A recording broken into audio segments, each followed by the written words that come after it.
different thing. Hey, everybody. Hey, hey, hey. We are here. Forgive us for being just a few minutes um, on time. We're not going to say we were late. We were on time. But I am excited to be here. For those of you who don't know me, I'm Andrea Merriman, your creative harmony coach and master domestic violence help coach. And I am here to talk to you about another one of our Tea and Pearl sister gatherings. And this year we are having another retreat, your intimate path retreat. That's just going to do that. Talk to you about your intimate path. And tonight I want to introduce to you a wonderful, wonderful person that I met a while back, and she helped me a whole lot. But now she's doing something a little bit different. And I just want to just come to you today and introduce her because what I like to do is because it is your intimate path, I like you to be able to really meet the speakers, understand. So when you get there, you're not shy and you're ready to just go in and talk about what you need to make it to the next step into your mission, your dream, your purpose, or your movement. So, welcome, April, and welcome to a team of people who are just going to love on each other when we get there. I'm super excited to have you and to meet you in person. So, how are you this afternoon? I am doing fantastic. I am so honored to be partnering with you for the retreat. I just really admire everything you are doing to support women. Like you said, we met a few years ago, but haven't actually met. So I'm looking forward to actually meeting Right. you in person. I am super excited. And one of the things that I'm super excited about with this, everybody, is April is now a certified divorce recovery. I was going to say discovery, certified divorce recovery and dating coach. Oh my gosh. So many people need that. And what April, it seems like she has been working really hard to support other women and creating a life that they love after divorce as they can fulfill their purpose. So tell us a little bit more about that, April. Yeah, it's funny. Anytime someone asks me, like, how did you get into doing the work that you're doing? And I really just fell into it. I like to share with people that I use my pain as a catalyst to pursue my purpose. So I got into this business in 2020, following a divorce in 2019. And what a lot of people didn't know in 2019 that I share with them now when I share my story is that it was actually my third divorce. And people were like, wait, what? And so, after my own personal healing journey, I really felt like God was saying, you need to help other women. You need to help other people to create a life they love after divorce, to create a life of independence, of freedom, of joy. And so, that's what I did. So, when I met you, I had a business coaching business, which I had for about 8 years. And then 3 years ago, I started working with women because I felt like that was really my next, and that was really the core of my purpose. Well, April, uh, forgive me for being a little selfish. But I'm glad I met you when you were doing the business coaching part because it really helped me out. And I'm glad I was able to help you. so I'm glad I caught you, before you did the paradigm shift over into what you're doing now, which I'm sure is just as phenomenal. But at that moment, at that time, and I can remember it like it was yesterday. And I was speaking to Dr. Nod. She said, "What can I help you with?" And I said, "I need this, this, and this." She says, "I got somebody." And that's, that was the beginning of a great friendship. Yeah. And so, like I said, allow me to be um trying to You keep share being this selfish. out. Yep, being a little selfish. I don't know why when I'm posting on these for some reason when I start doing my stream yards, they Hmm. post private where I can't share them Hmm. and nobody can share out. So I was wanting to share it out. So everybody could see it, you should also be able to share it on your Yes, page I'm able to and share your. Okay. And that was strange. I don't know why on my personal page it goes and the only person can see it is me. it. That don't help none. No, no, it doesn't. That doesn't help one bit. Mm-mm. I already know how phenomenal you are. I want everybody else to know. So I just wanted to get that out. So as you have started working with other women to show them that they can have a fulfilled life afterwards, how has it been? How has that fulfilled you? How about that one? It's funny, whenever we do the work that we're passionate about, you go into it thinking, I want to help other people. But the funny thing is that I've continued to learn so much about myself along this journey. And there were even things that I felt like, oh, I'm good in this area. But until I started to do the work, I realized, oh, wait, I still have some learning to do. So, for example, I started with divorce recovery because that was really what I felt like the core of what I was supposed to be doing. And so as I was helping women and helping them along their journey, I kind of discovered some things, but it wasn't until I added the dating portion to it. And I was like, Mm, oh, wait, like I have to walk this out. I have to follow these things that I'm saying. And so that one really helped to open up my eyes about some areas that I was like, wait a minute, I haven't thought about that. So I think that's the biggest thing is that when we start helping people, we tend to realize like, there's things that I'm still learning, but I love that, right? I never want to get to this right. place to where I know it all, I've done it all. My goal is that as I'm helping people to pursue their passion, that I am continuously growing in my passion and in my purpose. And that's one of the reasons I wanted to ask that because I remember just a recent event that I spoke at last October, and I was going to go in and do what I do, have a conversation with everybody, and then just kind of like smooth sail the rest of the weekend. Mm-hmm. Grab what I could, but it was so um, empowering for me also. So I believe because I love educating, I love working with other people. As I'm pouring out, I'm also getting poured into and being able to just grasp a piece from everybody that's in the room. Yeah. I think that's the good part about the retreat also. And because we're able to have a small amount of people, Mm-hmm. and although the leaders that we have come in there to pour their expertise in the people, it's going to be intimate, not just your intimate past, but an intimate conversation that Mm-hmm. everybody can get to know each other. Yes. Yes. One of the reasons why I was excited to be a speaker was the fact that I get to partake in the retreat itself. Sometimes as speakers, we kind of, we show up, we do our thing, we go home. But when I read about what the retreat was, and when I read about, the stories from the women who had attended previously, I was like, man, this sounds like something pretty exciting. And I get to, share my knowledge there as well. And so I'm looking forward to learning just as much as I'm looking forward to sharing what I have to share for those ladies and just meeting new women and talking to them about what it means to serve and what it means, to give back. And I think that'll be, good for everybody, as I said. And, this will be, I had to keep counting because I'm trying to figure out somewhere in there, and I missed, but my first event was in 2016. Mhm. And I think somewhere because of the between March to November, I mean September to I missed a year.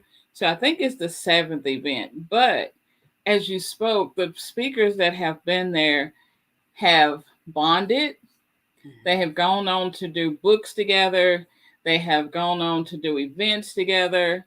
And not just the speakers, the people, everybody that's been there. And I must tell you that the event center we're having it at, they are phenomenal with taking care of you, and the food is amazing. Um, we each year I have snacks, and this year my assistant said, "Don't buy any. We waste them. We bring them all back home because they supply so much food you don't need it." Mm. And so, so it's all included in one price. So it is really a good time. And so, without giving them too much, go ahead and let them know just a little bit. Just spill just a little bit tea. Don't fill the whole cup up. Just a little bit of tea. Go ahead, give them a little bit. So this year, I'm going to be sharing about how to restart your story. So we've heard the term rewrite our story, right? I see that all over the time. You can rewrite your story. No, you can't. That story has already been written. It has been written and it's done. But just because your story has been written does not mean the end is the end. And so, I'll be sharing with the ladies some things that we can do to make sure that that period, to make sure that last chapter of our life is not the end, especially if it's in an area that we feel like, man, that was not my best year or that was not my best chapter. So I've heard it said like this. One chapter does not define your entire story.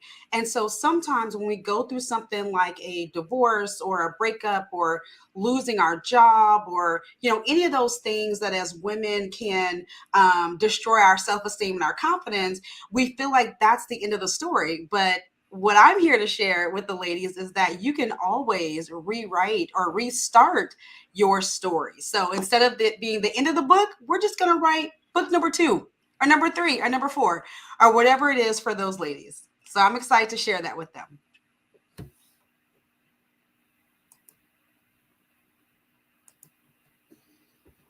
So we get to write a whole new book, huh? Or At even the least a same book. chapter. At least a chapter. At least a Because some of y'all chapter. are like, I don't want to write a book. No, at least a chapter. But you can restart your story. Yeah.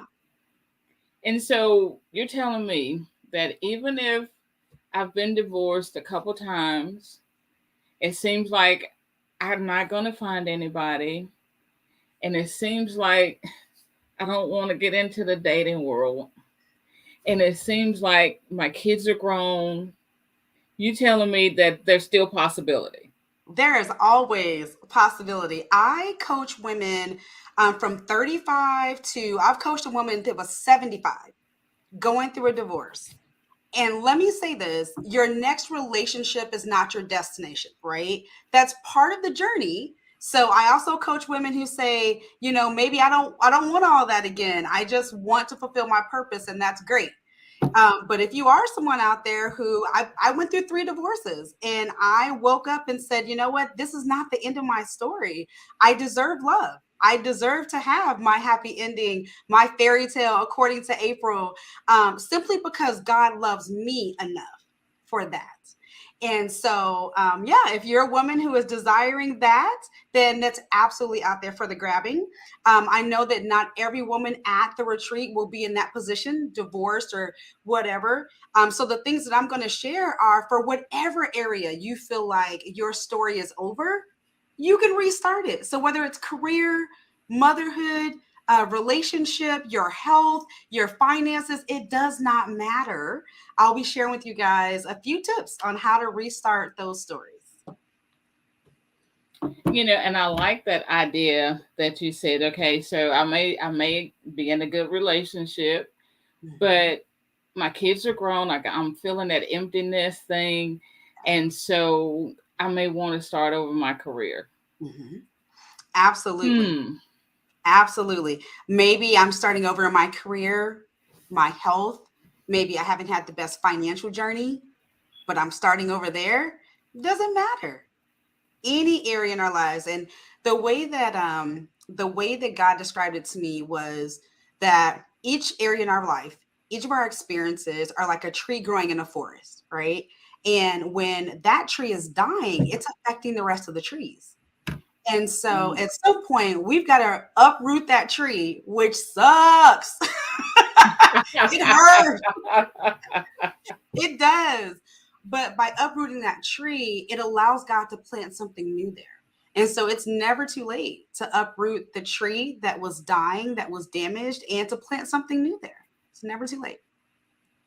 We were talking about that just the other day, and I can't remember who it were because I've had so many conversations, but just about that foundational getting those roots right. And it may be that you need to refertilize. It may be that you need to dig up and put another tree there. And it may be that you just need to figure out why that one is sick and make it feel better. Yep. And I guess it does. That's kind of how we have to do ourselves. So it may be that space that when we get there, we're thinking, I'm going just for, the funny thing about God, no matter where we think we are and what we're doing, He has a way of showing us that we had no idea what we were doing. Absolutely. And so I am sure that when people get to the retreat, that they're going to get a whole lot more.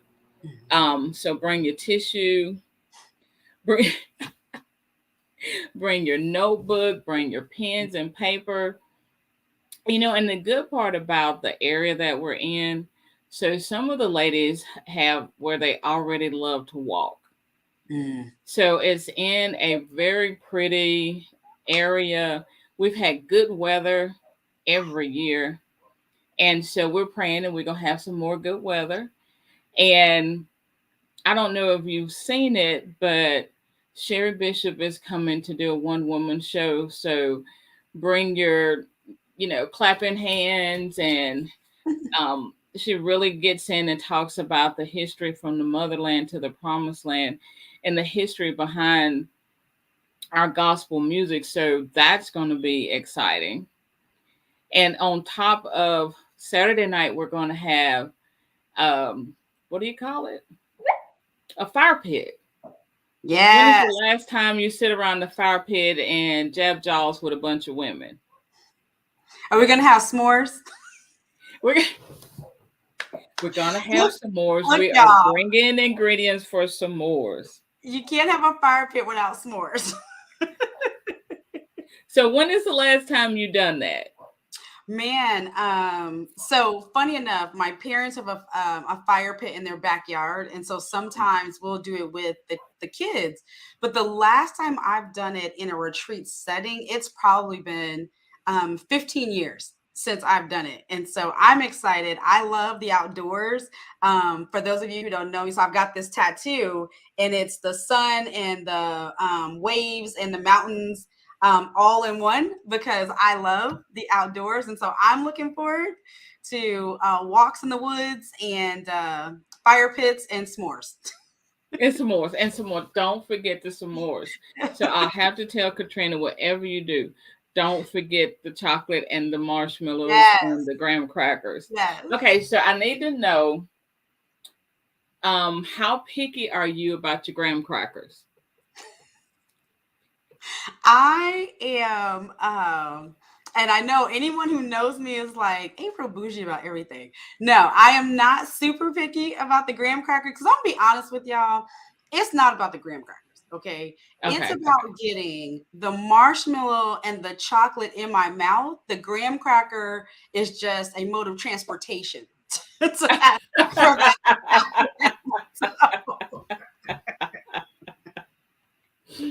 that is Oh, so gosh. funny.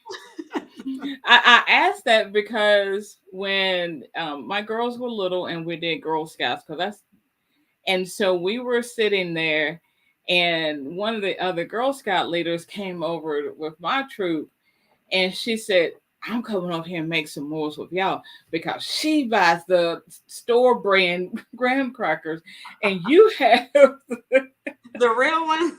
the real ones. I thought that is so funny. That's only because they were on sale, and my troop is a lot smaller than hers. I think her troop had like 20 something. I had like 10. Wow. You can buy different when you buy them for 10 than 20 something. Yeah. Oh, that's funny. So, And so when you said that, that's why I just needed to know, how bougie is your graham cracker crunch? That's on the less bougie side. Okay, the less bougie side. And I heard you talk about books. So do you have books out there? I do. So at the end of 2019, I heard God say, you need to tell your story. And I'm going to be honest, as a Christian woman, I did not want to tell the world, hey, I've been divorced 3 times. Did not want to scream that from the rooftops. And so I believe that writing that book, it's called Move the Finish Line. And where it came from was about 4 months into my divorce, I was angry with God. And I've had people say, what? You were angry with God? It's okay. He can take it. You can get angry. So I was angry with God and I was out walking and I was just like, God, I did it the right way. Like I went to counseling and we did this and I still ended up divorced. And what he told me is that for every area of our life, he has a finish line that is good, that is his perfect will. Because of life experiences, decisions, things that other people have done for us, we move that finish line. We lower our expectations. We, are not necessarily aligned with God's will and purpose. And so, what God told me was, what He said, the area of relationships where you seem to be failing. So, career was good, finances was good, relationships tank. He said, in that area, you need to move the finish line. You need to learn what my finish line is for your life in that area. And so the book is called Move the Finish Line. It is really the story of that journey I went on and the things that I learned and the things that God showed me about my childhood and different decisions I had made. So I do have that book, Move the Finish Line. You can find it on my website. I also have some ebooks. There's one called 7 Things that You Need to Do After a Divorce. I've got a devotional out there. So I've got some free resources and I do have the book. So, yes, Okay, sounds good. Sounds good. So make sure you bring a couple books with you, so absolutely. everybody will have a chance to look through them and purchase them. And because that's the other thing that's great about this retreat. So I've had people ask me, do we have vendors? I'm like, yeah, every person that comes is a vendor. I'm like, no, no, no. Do you have vendors and vendor tables and those things? And I don't. Yeah. I don't solicit for just vendors to come, and people will tell me, I leave money on the table, whatever. Right now I'm doing as God instructs me to do. And the the good part about as we get together and grow and learn each other, we each most of the women come are entrepreneurs, whether they're parallelpreneur or they are on their own, and they have something to share and there's something to offer you, not just the speakers. So one of the things that's going to happen around that campfire while you're making your s'mores is everybody will get a chance to talk about their business and what they have and what they brought with them, and be able to share with you who they are, from not just, hey, this is me, but hey, this is what I've produced. So I think that's going to be exciting too. So don't stuff your suitcase real full when you come. So you have room for at least a few books or some amazing things that people will have. I think that's a good part of coming also. So give us some, everybody likes to hear the good part of what you do. Give me one of your triumphant stories from someone that you're able to share. Wow. I love my clients. And I tell them all the time that it breaks my heart that you have to be my client. Because it really does. Yeah. Divorce. My slogan. Divorce is a death, but it's not a death sentence. And divorce sucks, but your recovery doesn't have to. And so it really does break my heart when I have to hear a woman and sometimes a man, talk about how they have lost themselves in a relationship. That's one of the things when we get married, we get new titles, whether it's wife or husband, mom or dad, we get all these different titles. And so one of the things that I love about working with my clients is helping them to discover their identity after the fact. And so Mm. I had a client, and we were working on some identity issues and helping her kind of rediscover who she was. And I remember I asked her, I was like, "What do you like to do?" And she's like, "I don't know." Because we get so ingrained in our marriage that we do sometimes forget, well, I like to read books in the bathtub. I like to travel. I like to do all these Right. things. And so I challenged her. I said, okay, if you had just a blank board, a blank whiteboard or chalkboard, and you could rewrite everything you wanted to do, right? Like all those things that, if I didn't have kids, if I didn't have a husband, if I was single, all those things. So she put them on the list. And I watched her over a year's time just check those things off. She traveled. She tried things she hadn't done before. She ended up purchasing her first home. She had never purchased a home. Just all these different things that she was able to do simply by reestablishing her identity. But then as she did each thing, it was like a puzzle piece of God saying, okay, this is who you are. This is who you are. And so I would love for all of my clients Yeah, to right.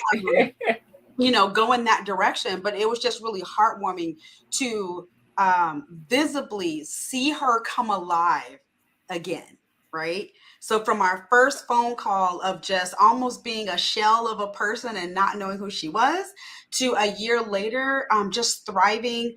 She was a business owner. Her business was thriving. Kids were thriving, and so that warms my heart when I get to see that.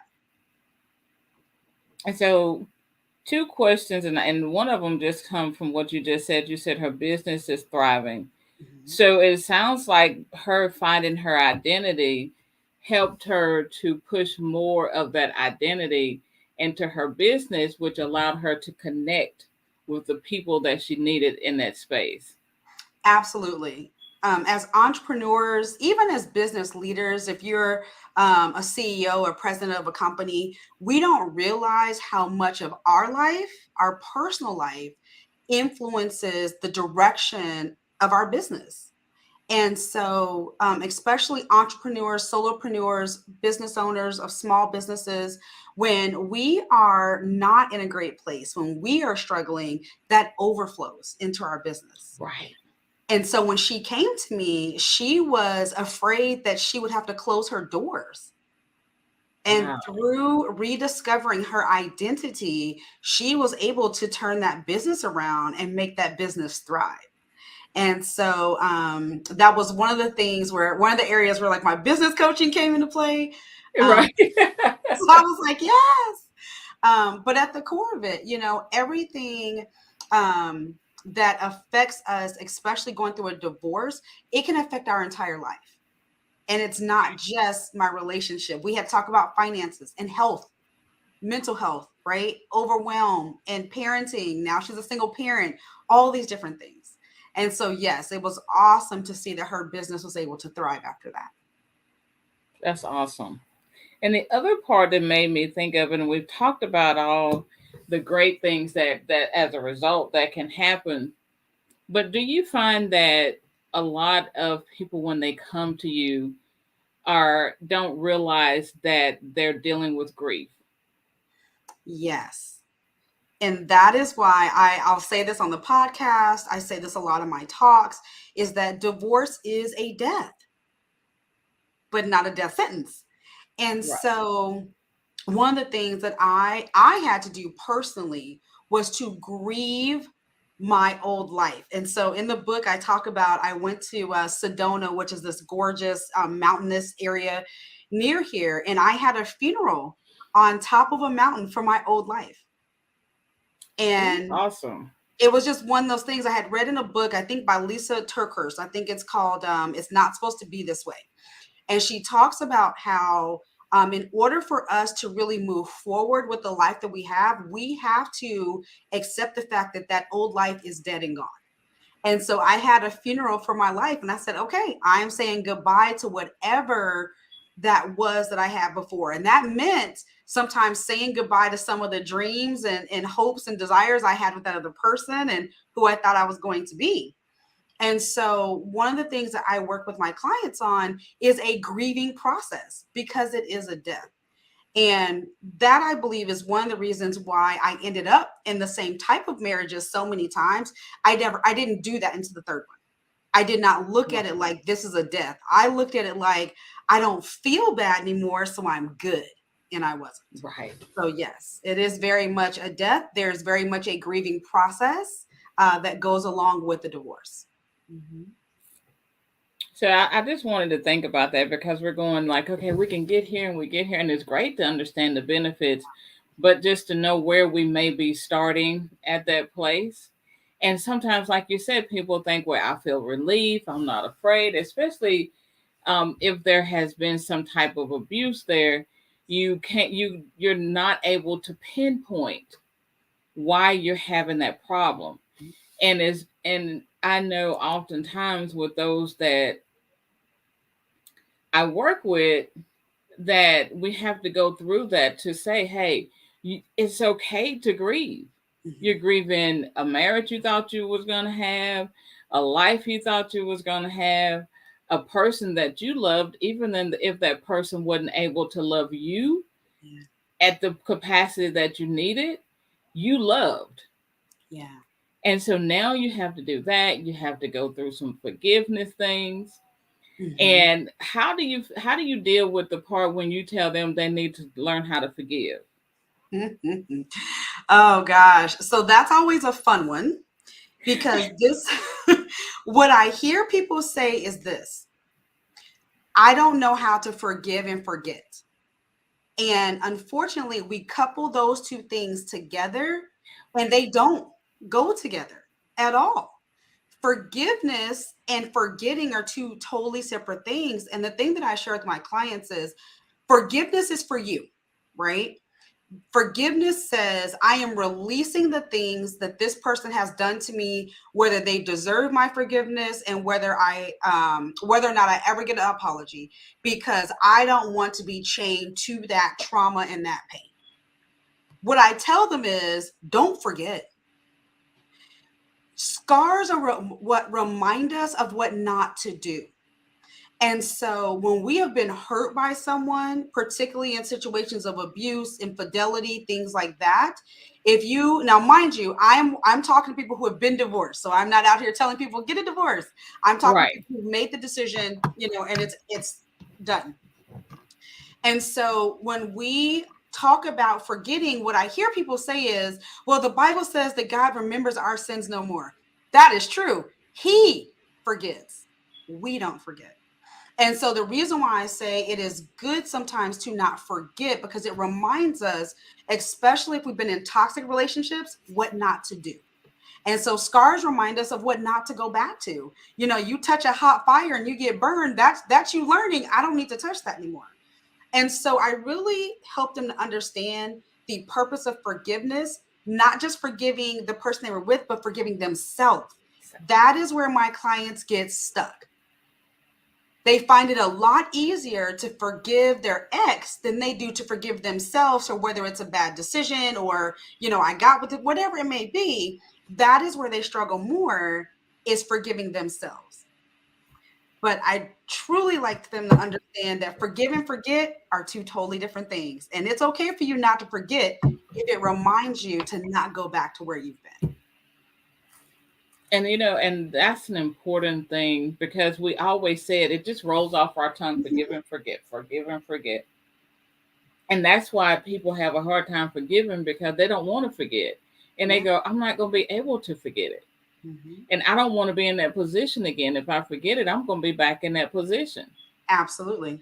So Absolutely. that's important. And when we start forgetting history, Hmm. we start making those mistakes that we did in history. Yeah. And so, and especially like you said, if you've been in a toxic relationship, in a relationship where you were treated less than you should have been, if we don't, and I think some of the times when people ask, why do I keep finding the same people just in a different form? Yeah. It's because we forgot Hmm. those things, because you know as well as I do, there's somebody that we fell in love with so much that Hmm. we forgot all the bad times and the reason we broke up. And we go, I wonder why we never stayed together, because we used to dance and we used to sing and we used to play together. And we forgot about the arguments, the name calling, Hmm. because we are in a space where we're thinking we need those happy things, and that's what we remember. Yes. Yes. Yes. It's so funny. I've heard it said like this. A good friend of mine, he says it like this: just because it doesn't hurt anymore doesn't mean it's healed. And what happens is we get, and that's 100% what happened to me. I tell people all the time, I married the same man 3 times with a different name.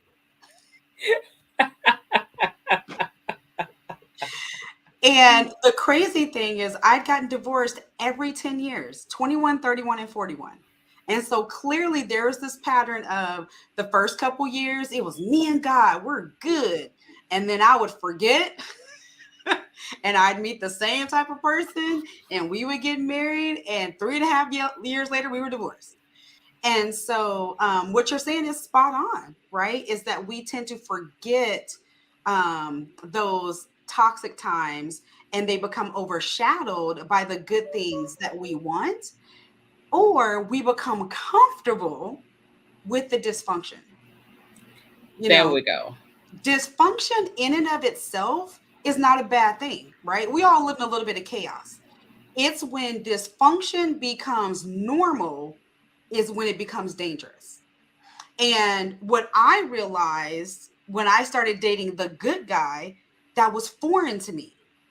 The guy who showed up, the guy that didn't lie, the guy that didn't cheat, that was foreign to me. And it was almost scary because I was waiting for like, when are you gonna do this? And when are you gonna do that? Yeah, I was going to say, you're waiting on the shoe to drop. Yes, because I had become so accustomed to the guy that lied and cheated and was late and didn't come through for me and emotionally abusive and all these different type of things. I'd become so accustomed to that was comfortable for me. I knew how to live in that world. And so once I was healed and I started dating the good guys, it was a foreign concept. What do you mean you showed up on time? You brought me flowers. Why? What you want from me? What you want? Right. No. And so yeah, it takes some retraining for us to rethink those previous relationships. And that's why I say, I don't always say, well, just forget what happened, because remembering is what helps us to heal. And you said something too about that dysfunction feeling okay and normal.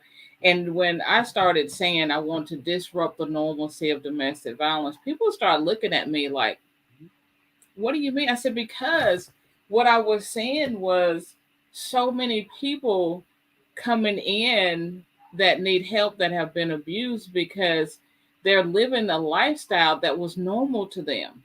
Mhm. This was what they grew up in. This is what was in their community. This is what their families were doing. And so to them, this is what a relationship looked like. So they didn't have an idea of what healthy was. And it's oftentimes, especially as women, we're so quick to blame and judge. I wouldn't put up with that. I don't know why she put up with that. Didn't she see that coming? Didn't she see who he was? We're Yeah. so quick to say, well, I knew he was like that all the time. Well, why didn't you tell her? Oh, she couldn't have heard me, blah, blah. But this thing is, when you're in it, and if that's what you're comfortable with, it doesn't make sense to you when somebody tells you something different. That's the No. other reason that it's important to have these kind of conversations. Yes, I think it was Les Brown that said, it's hard to see the picture for the frame, right? Meaning it's very hard to see what's happening in front of our very own faces because of everything else going around. And it's a lot easier for someone else to say, like you said, why don't you leave? Or I wouldn't put up with that. You don't know what you would put up with until you're in it. And Right. many of those relationships, they don't start out that way. I remember my last marriage. It was great when we were dating. It was, man, he was doing all these things and life was good. And then we got married, and it wasn't a physically abusive relationship, but there was some emotional abuse. But it happened over time, right? So it wasn't day one. It was day 452 that I was like, oh, did he really say that? Did he really mean that? Right. Wait, did he say that way? And so, I always caution people who are friends of people that I coach, because I have to tell them sometimes there's going to be some new boundaries that you have to set with friends, family, coworkers, in-laws, even your kids, so that you don't get sucked back into that life and so that you can fully heal. Yeah. And I can see that because one of the things I remind people is that if you're in a intimate partner relationship that's toxic, Mhm. I can guarantee you that somebody in your life, your good girlfriend, one of your kids, somebody is also abusing you on that same type of situation, Mm. because you have allowed your boundaries to be down on that situation. And they it may not look the same because it's an intimate partner relationship, but there's some girlfriend that you really not sure that you really want to have that relationship with, because she bothers you, she's always borrowing, she's always doing whatever that abusive part is. But you say you her friend, and she says she her friend and she needs you. Mhm. That's Yeah. just who we are. That's how we do that. And that's why it's so important to understand what healthy looks like in all of our relationships and set some boundaries. And we're going to talk about that. We're going to have some counselors come in and talk to us about setting boundaries. We're going to be talking about our spiritual growth. Um, Usually, what I try to do is put together. Friday is usually more business oriented, and then on Saturdays we do a little bit more inner healing modalities. But as God has led me to, both days are going to be completely some type of inner healing work, whether it's going to be some spiritual conversations, whether it's going to be some secular counseling stuff, some arts and craft.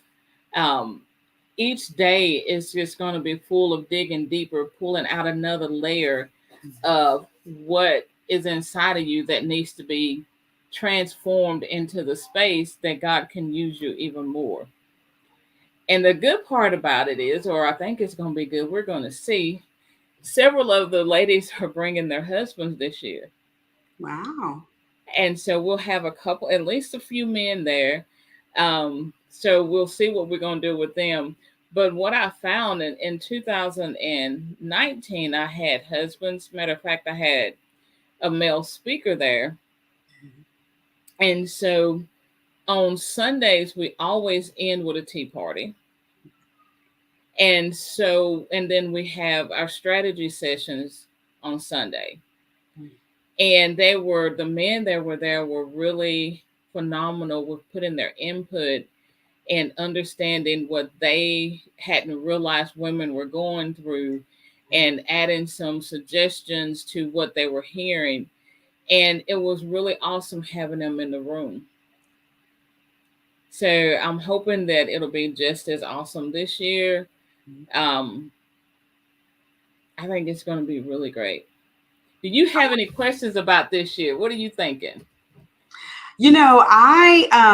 I go into any of these, retreats or events just open minded. One of the things that I've learned to do is to leave my, for lack of better words, expectations at the door. I've gone to several conferences or retreats where, I really have just said, God, okay, whatever you want, You know, what do I need to learn here? Who do I need to meet here? What I need to learn about myself here? You know, I want to hear from you here. And so each time it's a little bit different. And so I want to be surprised with some of the other ladies that are coming. You know, like I said, I don't go into it with, you know, knowing I know what this is going to be about. And I know, no, it's really like, okay, God, you've given me this opportunity to use my voice with these ladies. You've given these ladies opportunities to share their voice with us. And so I'm coming with, you know, my iPad to take notes and ready to receive as well. And the good thing about it is each of my speakers have I've spoken to, and it's like, okay, God has given me this for the retreat. So he is speaking to them. And so I'm excited to see what it's going to look like when I get there. And I know that sounds funny, but this year, since the one in 2019, I had more speakers, but this is the most speakers that he has brought in. We've doubled how many people will be there this year. And so I'm really excited to see what he has in store. He's been telling me, waking up in the middle of the night, write this down. We'll write that down. We'll contact her about this.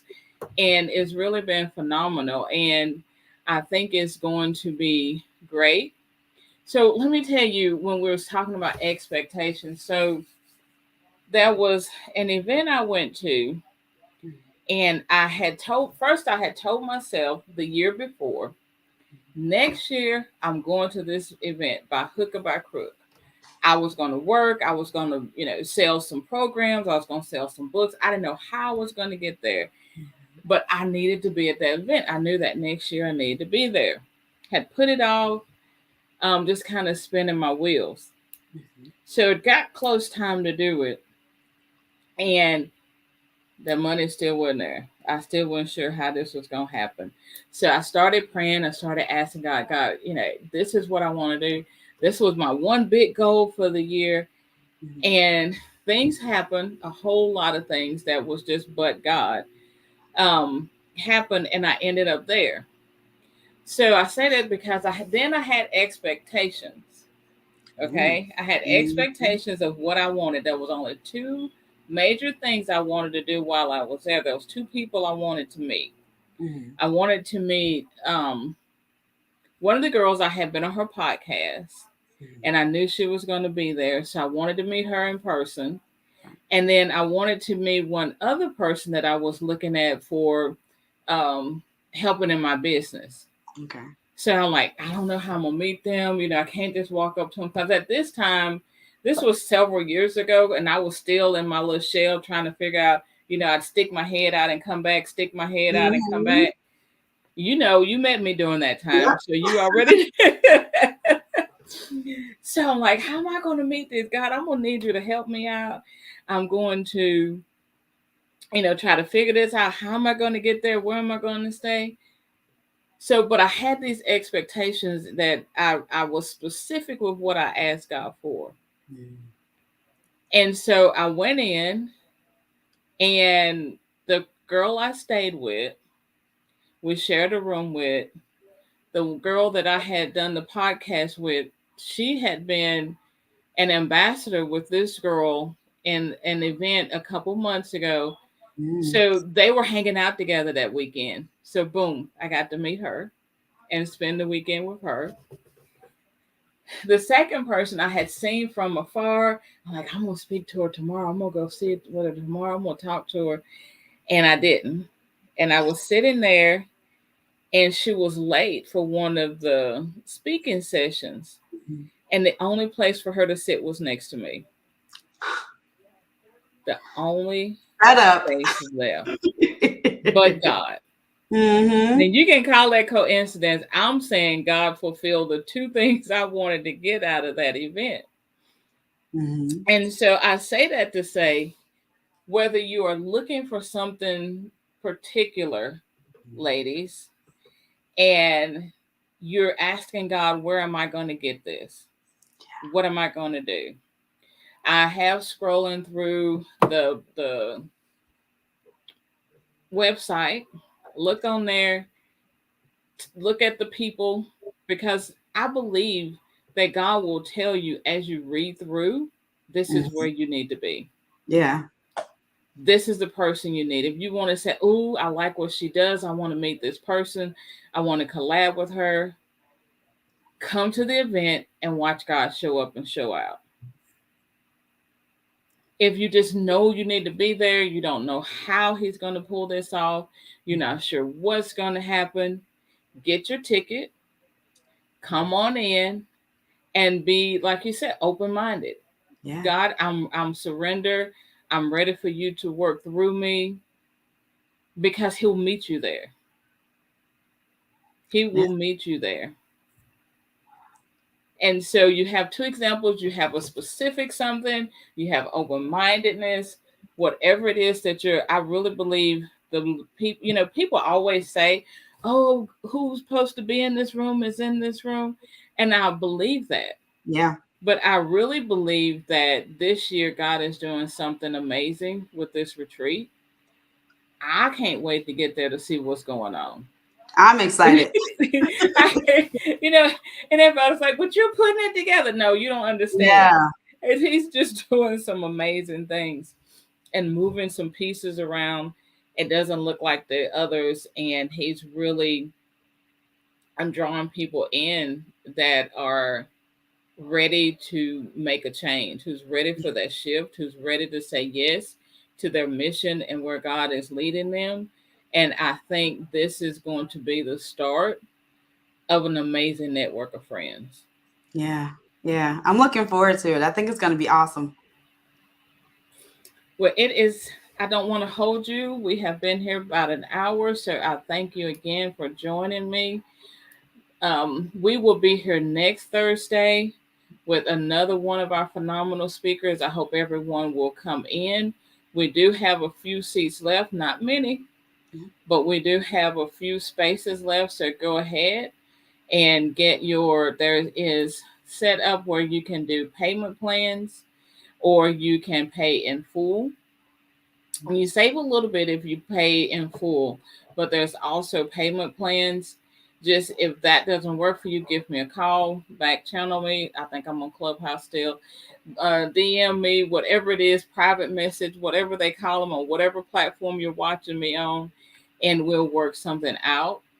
So before we go, as always, I want to go ahead and remind people why I do this. Most of what I do in this arena is all about, one, creating funds for the Jennifer Y. Merriman Help Program, a program that offers hope, empowerment, life skills, and prevention methods. Jennifer was my 17-year-old daughter that was murdered by her brother in law. And because of that, I have a phenomenal program that helps people from their youth up to understand healthy and to, for some, to become thrivers instead of survivors. And I'm going to play this quick little tribute that I did for her several years ago to help you understand. This is a tribute to Jennifer. Jennifer was a 17-year-old that lost her life to domestic violence. Jennifer was intelligent, respectful, and learned to live her life to the fullest. She danced by the beat of her own music, inspiring everyone she met. Jennifer embraced reality with a humorous and empathetic attitude, empathizing with those in need. Her legacy to help families continues with the Jennifer Y. Merriman Help Program, a program that offers hope, empowerment, life skills, and preventive methods against domestic violence. If you or someone you know are ready to rebuild your life, reach out at jymhelpprogram.com/referral form. We are ready to help you.